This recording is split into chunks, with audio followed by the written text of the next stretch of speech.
que manda, diferente do trabalho de mãe, então, primeiramente, você pode considerar. Eu posso fazer de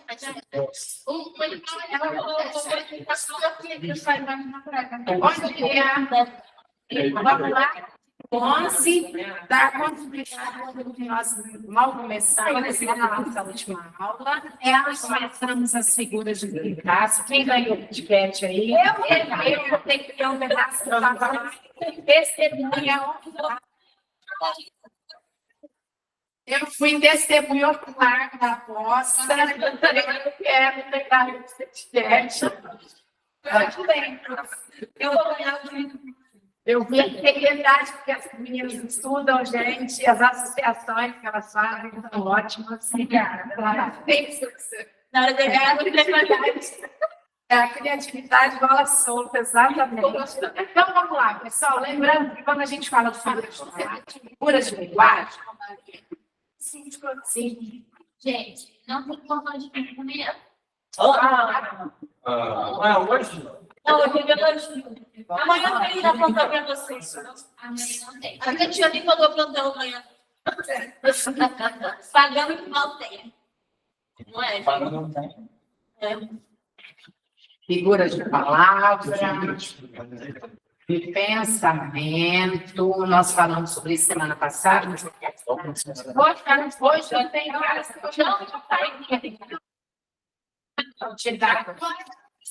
não, amanhã não tem. Hoje é muita correria na minha vida. Não tem casa hoje? Não, hoje eu tenho. Não tem casa. Eu vou postar história agora. Amanhã tá vocês. Como é, gente? Como nunca é. Sempre.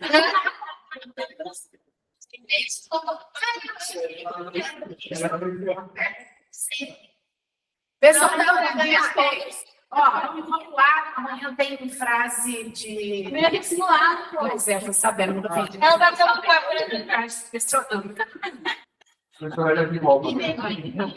Vou estar de folga com a redação. Pronto, não chora com a minha, não. Eu, as do tema 1, do grupo de aceitando gestão corrigidas, já vou começar no 2. Pessoal, olha só. Vindo aqui, então, para nossas figuras de sintaxe, nós temos que lembrar sempre, quando falamos de figura de palavra, nós temos 4 divisões das figuras de palavras, né, das figuras de linguagem, quer dizer, não figuras de palavras. Figuras de linguagem são divididas em figuras de palavras, são aquelas em que há a substituição de uma palavra por outra, página 2, tá? O tráfego irrompe, súbito, sofre o encargo da artéria, corrente de sangue anjo, tem um exemplo aí, né? E essa substituição de palavras, às vezes por aproximação, por associação, então nós temos as figuras de linguagem ligadas às palavras. Nós temos as figuras de linguagem que são ligadas ao pensamento, que, por exemplo, são aquelas que exploram o campo das ideias, como no verso. A noite traça e tece sua tranca. Primeiro, que a noite não traça nada. Quem traçam são os animais, né? O animal é capaz de traçar alguma coisa, ou o ser humano traça alguma coisa, mas a noite não traça. Então, essa foi... então você vai fazer alguma coisa, vai fazer uma pequena que tu de traço, não? Não. Fazendo uma coisinha, a traça nesse sentido aqui, ó, a noite trança, não é traça, é trança, perdão. A noite trança e tece sua tranca. O que é trançar e tecer? Tecer, produzir alguma coisa, né? E a trança no sentido de dançar mesmo. Verdade. Então, quando a gente ouve uma figura de linguagem dessa, ligada ao pensamento, é de acordo com a imaginação, né? Você imagina aquela situação, que à noite ela não tem capacidade para trançar alguma coisa. Mas aí a imaginação da gente nos leva a compreender essa figura. As figuras de som, nós já até vimos uma atividade aqui, que elas são aquelas em que o autor, por opção, ele escolhe palavras com sílabas ou consoantes iguais. E ele provoca uma sonoridade bacana para o texto. Um monte de letra A, um monte de I, um monte de P, um monte de S, provocativamente para dar aquelas sonoridades figuras de som. Então, quando está ligado ao som, é figura de linguagem, né, da consonância. São, trava-língua é na figura de som, trava-língua. Na verdade, som de palavra, fica aqui, né? Porque o trava-língua, o que eles fazem? Eles escolhem palavras parecidas, né, com sons semelhantes, ou palavras parecidas, com alguma coisa diferente, ou sons muito parecidos, que te confunde, né? O prato, a prata, o preto, né? E aí você, dali um pouco, você já está se atropelando por quem entra. Tanto a questão da palavra ser semelhante, quanto o som muito parecido. Nossa, dali um pouco você já está colocando, você está a sílaba complexa de lugar, né? E a figura de sintaxe, que são aquelas em que há algum tipo de trabalho em relação à construção sintática. Que tipo de trabalho que é esse? Inversão à ordem, né? Sujeito, verbo, complemento. O autor não quer, ele simplesmente quer alguma coisa mais grandiosa para o poema dele. Então, ele começa com o complemento, e o sujeito vem lá no final, ele emite o sujeito, e ele deixa subtendido o verbo, e etc. Tá? Então, nós temos aí essas quatro divisões, e as figuras de sintaxe, elas também são conhecidas como figuras de construção, justamente porque elas estão no campo da estrutura sintática da frase, ok? Então, elas são também chamadas de figuras de construção, tá? Agora, nós vamos para a figura. Nós começamos lá na elipse, e eu disse para você que elipse é um tipo de figura de sintaxe que a gente usa muito nas nossas falas diárias. Por exemplo, quando eu digo assim, ó, moro na Avenida das Águias, eu suprimi o sujeito eu, porque o verbo moro já traz esse pronome, né? Eu. Moro com meus pais, eu moro com, porque essa elipse aqui, o verbo já me diz qual é a pessoa. E isso estaria omitido também, tipo, a casa? Eu moro com a casa na Avenida das Águias. Eu moro na casa também. Eu moro na Avenida das Águias, exatamente. A gente suprime tanto a pessoa quanto o lugar, exatamente. Então, isso aí é um elipse, tá? E você suprimindo, geralmente, você esconde o verbo, geralmente, a própria construção já te deixa claro, né? Que o verbo está ali. Por exemplo, ó. Há algum tempo hesitei se devia abrir essas memórias. Se eu devia, há algum tempo eu hesitei. Não há necessidade de nós ficarmos repetindo aí a primeira pessoa, tá? Repetição repetição de termos ou iteração. Repetição ou iteração. É a repetição de termos ou de sequência de palavras para realçar uma ideia, como várias passagens desse poema. E o seu? Não regulei, será? Não, eu falei sem querer, peraí, que eu vou fazer. Também é um caso de omissão, mais especificamente, de omissão de um termo já expresso anteriormente. Em outras palavras, o termo da oração antecedente é suprimido das orações subsequentes. Uma coisa que você tem que tomar muito cuidado, gente, esses recursos da língua não podem ser usados em redação. Na verdade, na redação é caracterizado como um desvio da norma culta, não pode. Eu estava muito do mesmo. Sabe a gente encontra muito paralelismo sintático nas redações, que é o quê? Você vai dizer assim, né? O governo, as famílias e a escola. Então, assim, o governo, vírgula, família, vírgula, escola, devem estar unidas em favor dessa causa. E na redação tem que estar tudo descrito direitinho. Você não pode deixar lacunas. Não pode usar nenhum tipo de figura de linguagem no seu texto, a não ser que você use uma metáfora, dando um exemplo, ou fazendo um trabalho mesmo em favor da sua argumentação, que é algo difícil. Mas não pode. Essas supressões caracterizam no texto um desvio da norma culta, porque vai ficar uma lacuna. E essa lacuna na norma culta não é aceita. E as figuras de linguagem não são para textos objetivos, né? As figuras de linguagem, elas trazem esse tom de subjetividade, né? Não pode usar, tá? Então, olha aí, omissão, né, de um termo. O rio, ora, lembrava a língua mansa de um cão. Ora, o ventre triste de um cão. O que é esse ora, o ventre triste de um cão? Ora, o rio lembrava.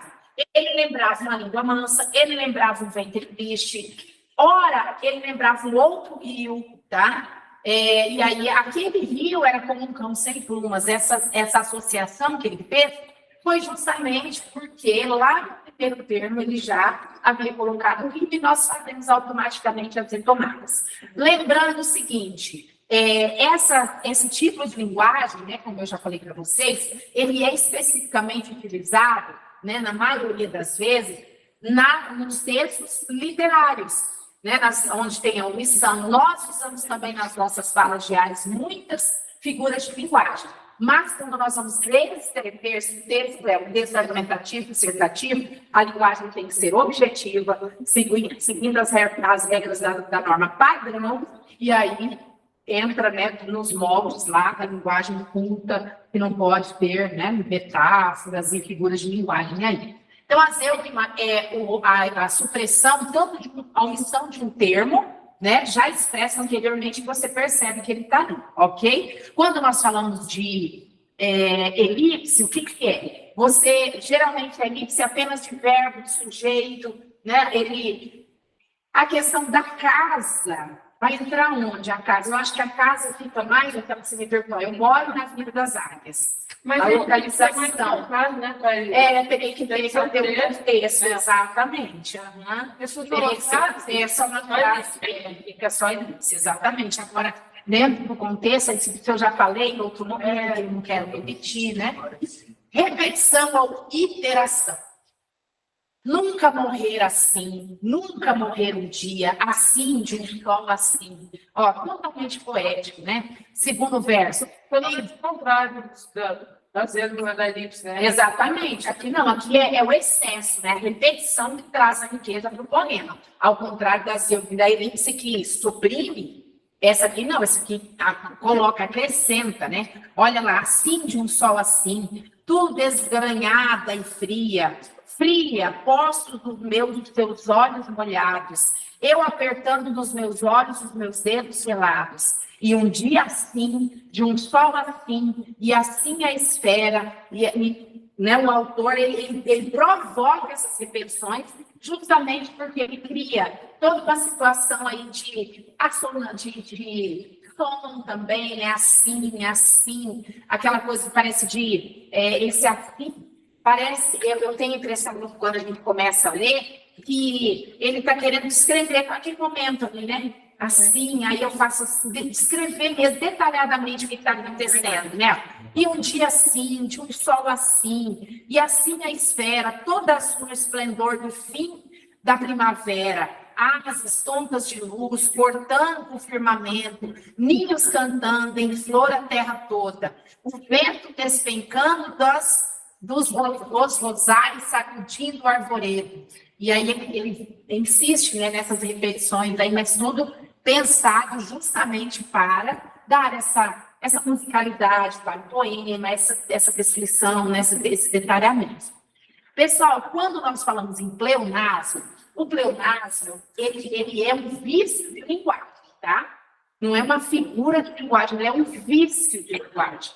Por quê? Porque praticamente em todos os momentos em que ele é usado de maneira errada, em desacordo com a norma pública. Então, ele é um vício de linguagem.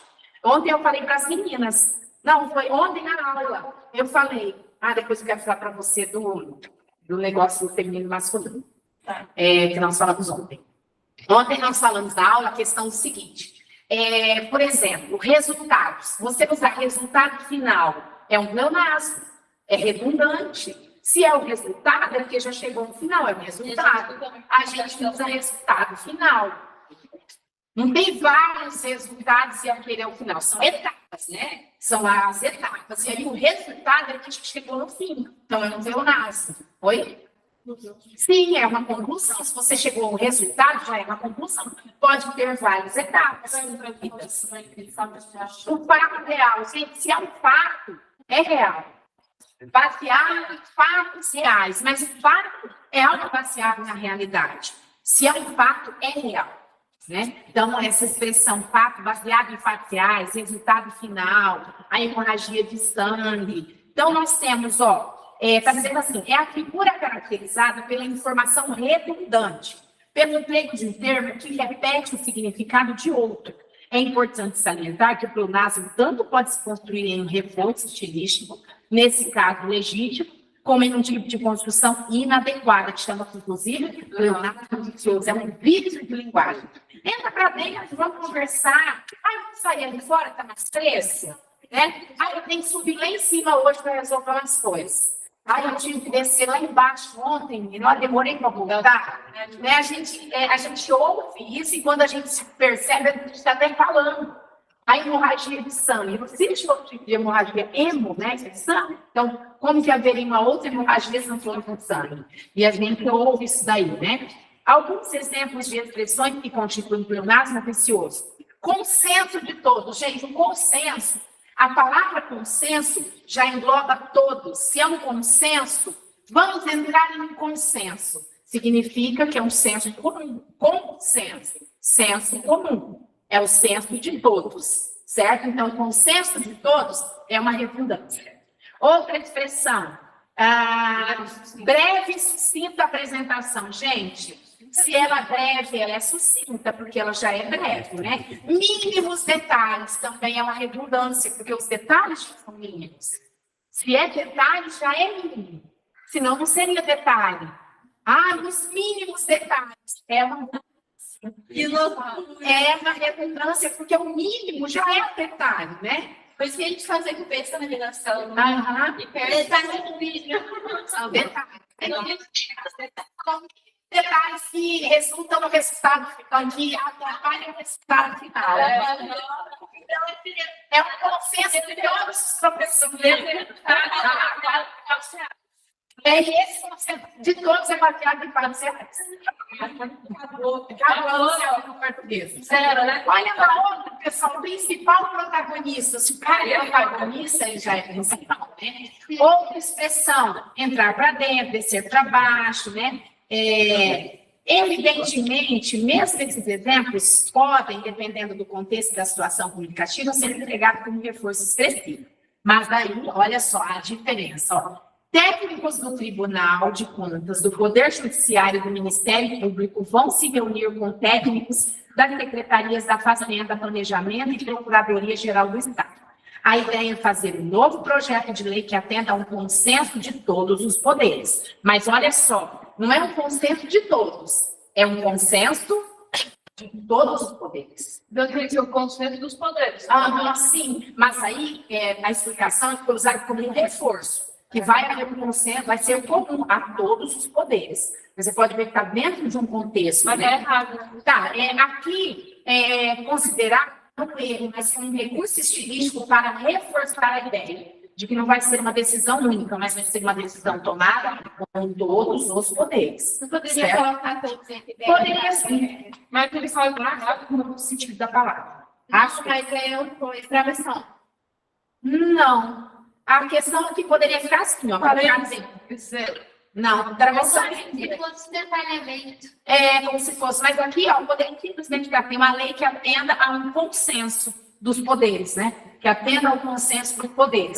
Mas ficou. De qualquer jeito, fica ruim. Então, veja só. E aquela notícia. Na notícia tem muitos desses. Porque vê quando era jornal impresso. Muito. É porque era assim, quando era jornal impresso, gente, era apaixonante. Eu era apaixonada pela Folha de São Paulo, porque a gente recebia, né? Em São Paulo, a gente recebia. Ai, que delícia, né? Assim, a Folha de São Paulo, você pegar a folha, assim, aquele jornal de Minas, é muito interessante, né? E aí você, o que acontecia? O jornal ele era feito durante a noite. Então, durante a noite, o jornal estava sendo confeccionado, sendo editado, organizado para ser entregue a partir do amanhecer. E aí, durante todo o dia, passavam colhendo os textos, as notícias, os fatos e tal, para já preparar o jornal da noite com muita rapidez. E os recursos tecnológicos não eram tantos como hoje nós temos aí os corretores, né? E os corretores automáticos que já vão corrigindo o texto. Então, não tinha esses recursos, era tudo no começo na datilografia, depois foram modernizando, mas ainda não tinham chegado ao que nós temos hoje. Porém, ainda assim, a gente encontra muitos desvios da norma em texto jornalístico. Até em tema de filme, por exemplo, o Whindersson lançou no stand-up agora, que é de mim mesmo o nome. Mas é proposital. É proposital, esse é muito engraçado, né? É o que ele fala do Jesus, tá, de Nike. Aí você vê Jesus de Nike na praça, não, cara, tudo bem, cara, ele subiu na vida, né? Ele foi no teatro tão bem feito, que ele tomou as dores de todo mundo lá no teatro, depois ele descobriu Jesus de Nike na praça. Acabou. Muito legal. Aqui na biblioteca municipal tem compilado um monte de jornais de São Paulo de 1900. Eu sou apaixonada por falar. Eu estudei muito, quando eu fui fazer vestibular, eu ia folha todos os dias. Todo dia eu ia folha de São Paulo. Era fazer parte da nossa rotina de estudo, ler a folha de São Paulo. Olha só, falando da questão do... Eu falei do Whindersson e eu me lembrei de uma outra coisa relacionada à língua, mas já vou ver, se eu lembrar do momento. Olha lá. Agora a anáfora, tá? A anáfora consiste na repetição de uma palavra ou de uma expressão em limites de vários versos. No caso de poemas, ou no início de várias frases, no caso de texto em prosa. A intenção desse curso é dar ênfase ao termo repetido. Observe o exemplo do emprego da anáfora nesse fragmento extraído de um artigo publicado em um portal de notícias na internet. Oi. Então, vai ser que nem aquela figura conativa lá, que vai dar ênfase para as Você usa para ficar assim, ó. Martelando para que a pessoa realmente, que aquilo fique, né, impregne a mente da pessoa. Olha só, subiu a conta da luz, subiu a conta do condomínio, subiu a luz, subiu tudo em 51. Ou seja, subiu. Poderia simplesmente dizer, subiu a conta da luz, a conta do condomínio, o aluguel, tudo. Pois é. Mas essa é uma construção proposital, e a ideia é o quê? A ideia é realmente dar ênfase àquilo que está sendo dito de uma maneira assim, a convencer o interlocutor de que realmente aquilo, né, deve ter uma atenção maior por parte de quem está lendo. Ó, a única coisa que diminuiu lá em casa foi o meu poder de compra. O que era almoço passou a ser lanchinho, o que era jantar passou a ser belisco e o refrigerante foi substituído pela água de torneira. Mudou o cenário econômico, mas continua mantendo o programa sócio-caninos domésticos. Aí nós temos aqui um exemplo. Dá para confundir com a repetição? Ó, a anáfora com a repetição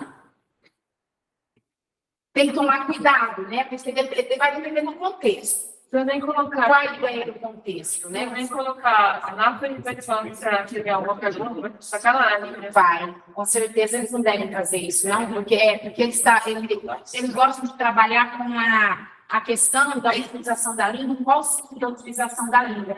Então, talvez eles podem até fazer assim, colocar um texto em que apareça anáfora, e aparecer um texto que aparece repetição, e um texto que você perceba a intenção do de cima, que é reforçar a ideia, e a intenção do outro, que é um texto mal escrito, por falta né, de conhecimento da língua, ficar repetindo a mesma palavra. Às vezes pode aparecer nesse sentido.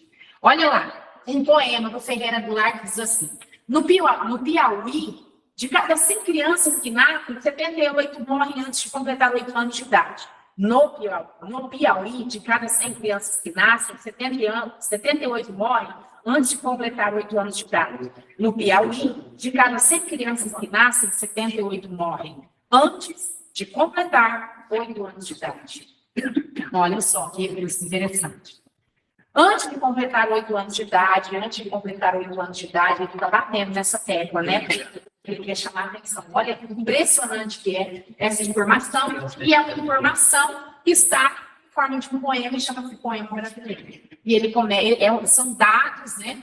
Dados estatísticos, e ele coloca em forma de poema, e a cada início de verbo... essa diferença entre isso também, dá para a gente ver. Eu já ia falar, em cada início do verso, ele coloca no Piauí. Mas se for um texto em prosa, daí vai ser difícil, porque daí o texto em prosa, né? Subiu o arroz, subiu o açúcar, subiu a água, tudo está subindo. Períodos. Não, tipo, entre vírgulas. Sim, Isso é o contrário da repetição, né? Que não tem Não tem. A repetição é a falta de conhecimento linguístico suficiente para que você use outros vocábulos. Aí o cara fica repetindo, desnecessariamente. No caso da NAFA, a intenção é repetir com o intuito de chamar a atenção para aquilo que está sendo dito ali. Eu acho que fica bem evidente quando o autor do texto usou repetidamente a palavra com a intenção de chamar a atenção do leitor para aquela questão que está sendo destacada, né? O 8 é o anacoludo. O anacoludo é a quebra de uma sequência sintática lógica. Trata-se do período começado por uma palavra ou opção seguida de pausa, interrupção, que tem como continuação uma oração na qual essa palavra ou opção não se integra sintaticamente, embora haja integração pelo sentido. Eu pensei lá na redação de vocês, quando acontece aquelas quebras, períodos, truncamentos de períodos. Né? Praticamente um truncamento de períodos, isso aqui, né? Um truncamento. Nesse tipo de construção, confere ênfase ao termo que antecede a interrupção sintática. Essa figura é muito frequente na oralidade, quando prevalece o fluxo do pensamento e não a ordem sintática. Na literatura, é bastante comum na reprodução de falas de personagens. Transcreve-se a seguir uma passagem do romance Menino de Engenho José Lins do Rego e uma conta a partida de Rubem Braga, ambas marcadas por anacoludo. Então, vamos ver. Aquele irmão mais moço do meu avô passava para a galeria dos meus heróis. O velho José Paulino governava os seus engenhos com o coração. Nunca ouvi com armas no quarto.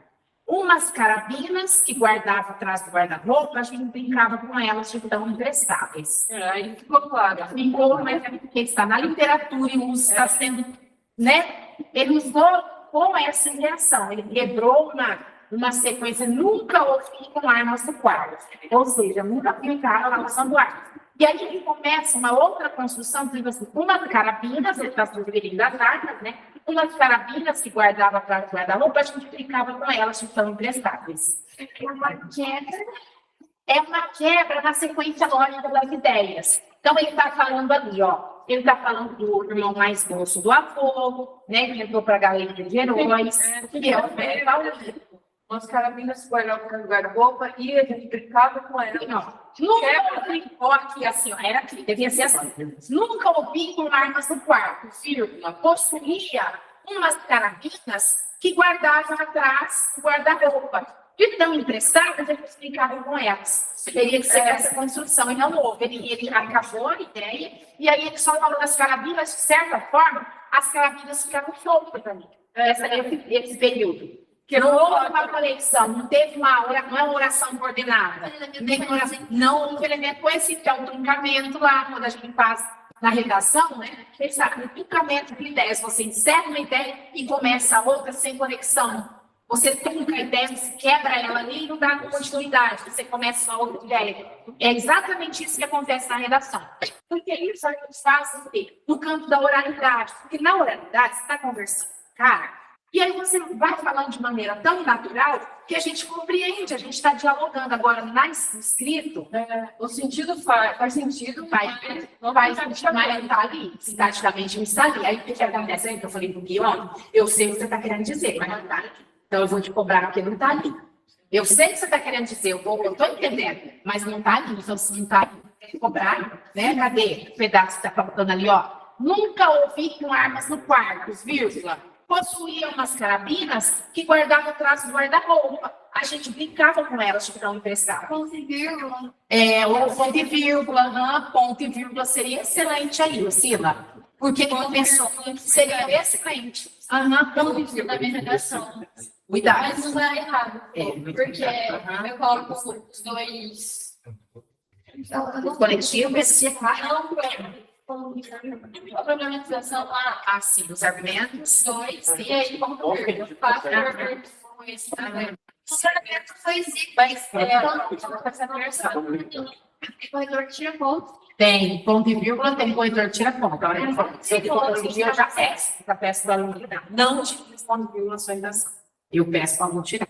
Porque o ponto e vírgula, ele marca uma pausa longa, e essa pausa longa é no sentido de que você concluiu uma ideia, você parou e você vai falar de outra coisa ali, mas você não acabou o texto ainda, você só mudou a ideia do texto. E aí o ponto e vírgula serve para isso, mas a maioria das vezes o aluno não consegue usar de maneira correta. A maioria das vezes ele não consegue usar de maneira correta. Então, dentro do texto dissertativo é bom não usar. Chocada, cansada. Sim, então é melhor você começar em outro período, com um conectivo, né? Ou uma oração coordenada, dentro do mesmo período, você coloca uma conjunção coordenativa. Então, vamos lá, mais um exemplo, lá na coluna. Os irmãos se separam, então diz assim, lembra que falou que no texto, nas falas dos personagens? Então diz assim, você fique com o que quiser, eu não faço questão de nada. Mas se você não se incomoda, eu queria levar essa rede. Você não gosta muito de rede. Quem sempre deitava nela era ele. O relógio da parede, eu estou acostumado com ele. Mas você precisa mais do relógio do que eu. Ó, é exatamente o truncamento, gente. Eu vejo exatamente o truncamento das ideias. Períodos soltos, fragmentados, não tem a conexão aqui, ó, na ideia. Não tem a conexão no texto. Há uma quebra da organização sintática, da lógica sintática do texto. Na ideia está tudo bem, por isso que ele é normalmente usado na oralidade. Mas no texto, se não for dentro de um contexto literário, fica como um desvio mesmo, tá? Na análise sintática, ele fica como um desvio. Hipérbato, do grego hiperbaton, inversão, consiste em uma alteração na ordem direta dos termos de uma oração ou na quebra de um sintagma pela intercalação de outro termo. Essa figura é empregada, por exemplo, em várias passagens desse soneto de Olavo Bilac. O poema com tudo, não é? O foi? Os poemas Pode, né? Licença poética, gente. Licença poética, o cara pode usar o que ele quiser. acho que tem que pode ter Era para texto literário, né? Sintagma, tá? Que fala o conhecimento da expressão sintagma, é uma unidade linguística composta de um sintagma. Né? Então, eu tenho. Hoje, vai ficar hoje, né, André? essa música era leve. Então, não sei. Olha só, meu mesmo meu caminho. Chegaste, vinhas fatigada.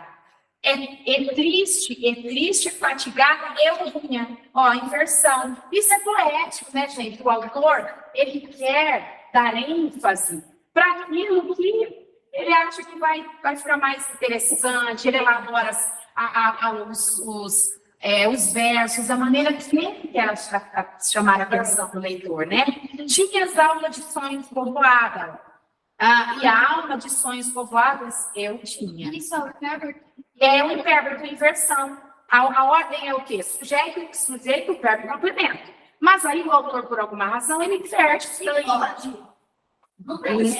Não, existe regra seguinte. A ordem é sujeito, verbo, complemento. Mas se você você quer fazer uma construção em que você inverte a ordem e isso continua claro e compreensível, sem problema. Existe uma regra que você tem que escrever assim. Faz sentido, ótimo. Os poetas, inclusive, eles têm licença poética para escrever exatamente da maneira que eles querem, né? Não há, para o poeta, não há nenhum tipo de restrição em relação à língua. Inclusive para as músicas também. Não tem quantas músicas, quantas canções dependem desse norma, muitas séries, né? Gente, tem uma lugar que você vai de Mendonça, eu amava, mas quando chegava no desfile da Norma Pura, quase que eu morri de raiva. Ela beijou a boca dela. Beijou a boca dela, e vira, né? Esse cadela, beijou a boca dela. Nossa, do Gustavo Lima tem desfile, do Bonitinho, do Luan Santana tem desfile. Quase que eu morro quando eu ouço, olha até minha cabeça, mas eles têm licença, porque a ideia é o quê? É a sonoridade. Eles estão preocupados com a organização sintática, mas para a canção e para o poema, o mais importante é a sonoridade. E a musicalidade vai ficar mais fácil Por exemplo, aquela música na casa, eu não tenho uma raiva daquela música, fala assim, ó, mas a pai, não, como é que é? Mais que não presta, nós, a paixão só. Para que vamos nós? Mas é porque eu já fiquei fazendo análise, se tirasse, seria nós. Mas não tem aquela. Mas os que não presta, nós. Ela não fala isso? Mas o que não presta, nós, a paixão só. Por que que ela fala isso? Ela coloca esse nós aí no meio. Porque senão ia ter uma quebra ali e. No disco do violão, às vezes não casa. Meu parceiro Guilherme. Sim, meu príncipe Guilherme. Meu Guilherme. Ai, que medo, meu Deus. Santo Antônio. Chega a ser o herói disse: meu filho vai ter nome de santo. Nunca coloque Antônio, tá? Você para de bagunçar o cabelo da menina. Para de bagunçar o cabelo. Chega a ter sua mãe? Muito. Ai, eu imagino. Eu só fico imaginando isso. Meu irmão mordia minha mãe. Ontem. Minha mãe fica toda roxa porque ele mordia minha mãe. Ele você pegar qualquer um, ele morte. Tá o cabelo aí, tá fazendo isso. Só que não deu tempo de terminar. Aí o cabelo ficou branco. Eu falei, e aí, Elcio, tá com cabelo branco ainda? Tá? Canto dele, Não, você calcula. Olha só, então, voltando aqui para o nosso texto, para dar tempo da gente terminar, quando esse uso, às vezes o cantor ele coloca uma palavra ali que não tem nada a ver, mas é porque ele precisa daquela palavra para que sonoramente a coisa vá, senão vai quebrar. Até eu assisti uma reportagem do Skank, que ele produziu uma música, e ele mostrou essa música, não sei se foi o Gilberto Gil, um desses caras aí. E o cara falou para ele, não, peraí, que tem uma coisa aqui que precisa, nós vamos quebrar e aí ele fez o inverso para mudou a música completamente, né? Qual duas? Eu não foi com o Gilberto Gil, não, foi para um outro. Eu estava lendo, porque eu gosto do Skank, eu estava lendo. Foi com o Aqueles Titãs, que tem carreira solo, como que é o nome? Nando Reis. Ele apresentou a música do Nando Reis, a música estava inacabada. O Nando Reis falou assim: vou fazer uma coisa fantástica nessa música, que ele realmente fez. Não lembro que música que é, mas eu amo. E ele fala que aí o Nando Reis colocou aquele trecho, parece que a música tem aqui, que não seria a música. E é isso.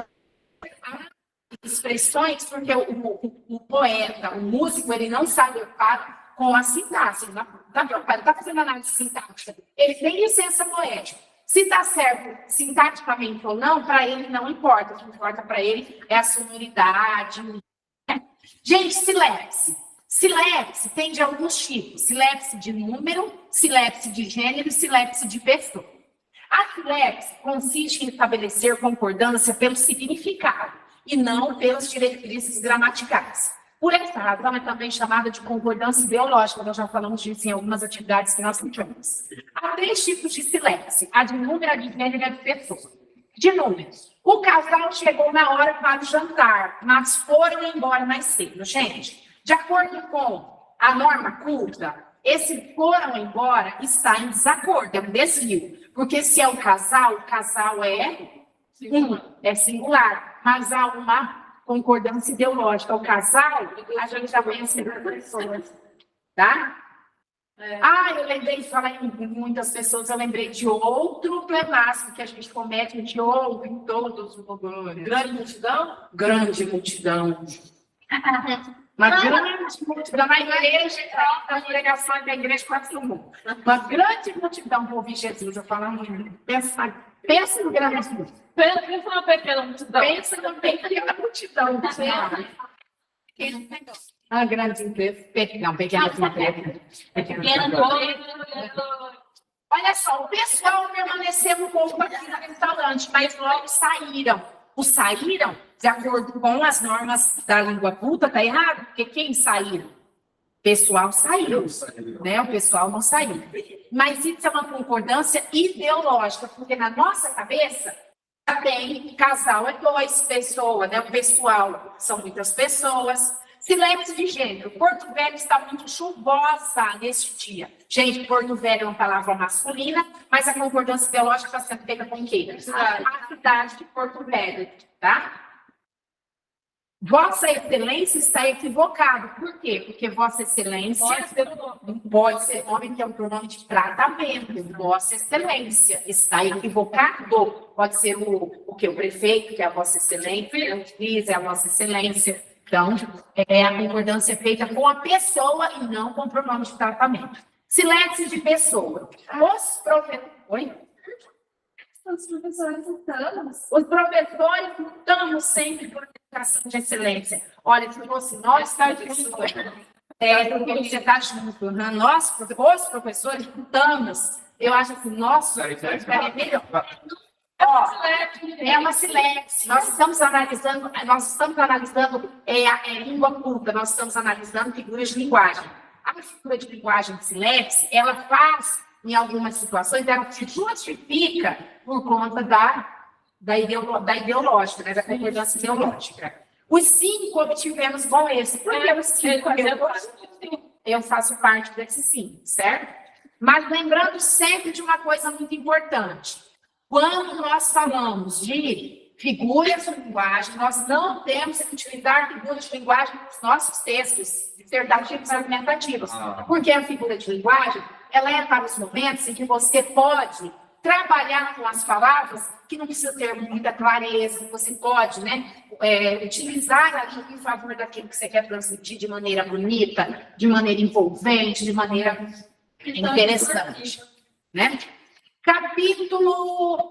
Neste capítulo nós estudamos, página 12. Neste capítulo nós estudamos. As figuras de linguagem são recursos estilísticos, de estilo. Se dividem em 4 grupos, como eu coloquei aqui em quadro.